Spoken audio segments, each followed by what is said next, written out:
पुढची महत्वाची बातमी। नाशिकच्या मखमलाबाद परिसरात राहणारे 18 जण दैव बलवत्तर म्हणून बचावले। मानकर, दराडे, फडोळ कुटुंबातले 18 जण जम्मू काश्मीरला पर्यटनासाठी गेले होते।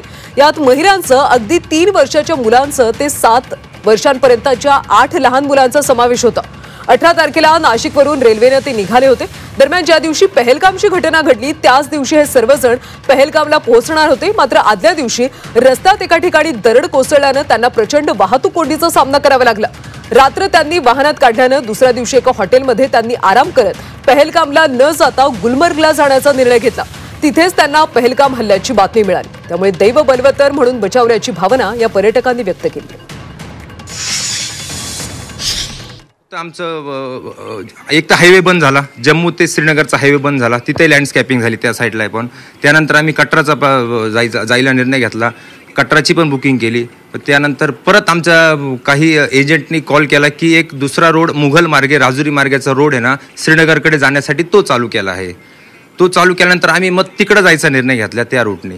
मग तिकडे जायचा तो निर्णय घेतल्यानंतर तिकडे परत लँडस्केपिंग झाली। मग आर्मीवाल्यानं आम्हाला थांबून घेतला।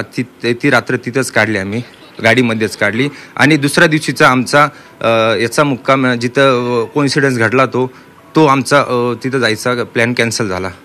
फक्त लँडस्केपिंग झाल्यामुळं आम्ही तो वाचलो। तिथं जे होतं ते बऱ्या करताच होतं। ती लँडस्केपिंग जर झाली नसती तर आम्ही पहलगाममध्ये असतो। कदाचित त्यांच्या ऐवजी आम्ही पण तिथे असतो असं पण वाटतं।